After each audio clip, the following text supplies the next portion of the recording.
ذهب الذين إذا مررت بدارهم فاحت نسائم عطرهم تتبعثر.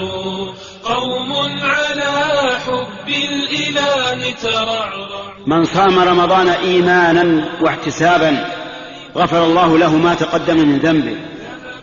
ومعنى الإيمان هنا الإيمان بأن الله فرضه، والإيمان بما في صيامه من ثواب.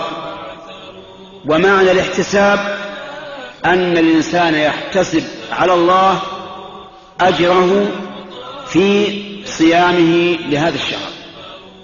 كثير منا والحمد لله يصلي، كلنا نصلي ونصوم رمضان، لكن هل يقع في قلوبنا أننا نريد بذلك ثواب الله وأن يكون هذا ذكرا لنا عند الله؟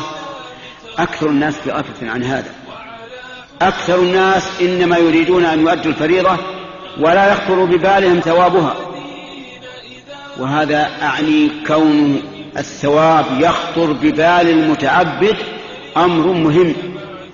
ولهذا قيد النبي صلى الله عليه وسلم قيد هذا الثواب العظيم لمن صام رمضان بأن يكون صيامه إيمانا واحتسابا لا عادة.